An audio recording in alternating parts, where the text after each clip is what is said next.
2024 সালের জুলাই আগস্টে সংগঠিত ভয়াবহ মানবতা বিরোধী অপরাধের মামলায় এবার এক বিস্ময়কর মোড়। অভিযুক্ত হয়েও অ্যাপ্রুভার বা রাজসাক্ষী হলেন বাংলাদেশের সাবেক পুলিশের মহাপরিদর্শক চৌধুরী আব্দুল্লাহ আল মামুন। ট্রাইব্যুনালে দাঁড়িয়ে নিজের দায় স্বীকার করে এই সাবেক শীর্ষ পুলিশ কর্মকর্তা জানালেন তিনি সব জানেন। তার বক্তব্যের মাধ্যমে যদি ট্রু এবং ফুল ডিসক্লোজার হয়, আদালত তাকে ক্ষমা করতে পারেন। বৃহস্পতিবার আন্তর্জাতিক অপরাধ ট্রাইব্যুনাল 1 এর বিচারপতি গোলাম মোর্তজা মজুমদারের নেতৃত্বাধীন বেঞ্চ চৌধুরী আব্দুল্লাহ আল মামুনের রাজসাক্ষী হওয়ার আবেদন মঞ্জুর করেন।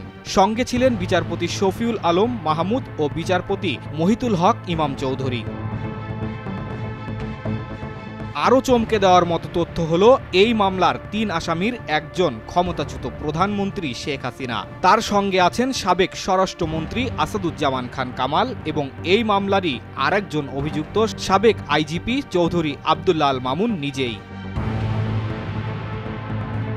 ট্রাইব্যুনালে হাজির হয়ে খাস শুনানির মুহূর্তে বিচারকের প্রশ্নে তিনি অকপটে বলেন, আমি দোষ স্বীকার করছি আর আমি ট্রাইব্যুনালকে সহযোগিতা করতে চাই। আমি জানি কিভাবে কার মাধ্যমে এই অপরাধ সংগঠিত হয়েছিল। যে যিনি দোষ স্বীকার করেছেন সেই জন্য অন্যরাও সবাই দোষী, এটা বলা যাবে না। এই বক্তব্যের পর মুহূর্তেই বদলে যায় কক্ষের পরিবেশ। রাষ্ট্রের সাবেক আইন শৃঙ্খলা প্রধান নিজেই এখন রাষ্ট্রের সাক্ষী।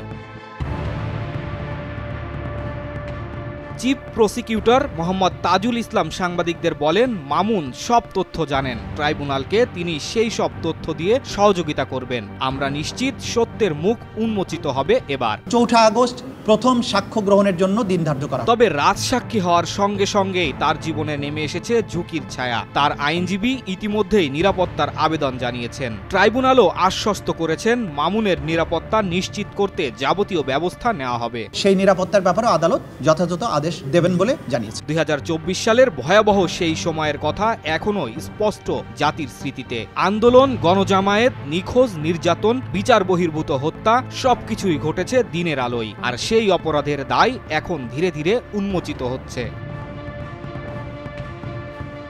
চৌধুরী আব্দুল্লাহ আল মামুনের রাজসাক্ষী হয়ে ওঠা শুধু একটি আইনি পদক্ষেপ নয়, এটি ইতিহাসের মুখোমুখি দাঁড় করানো এক সাহসী স্বীকারোক্তি।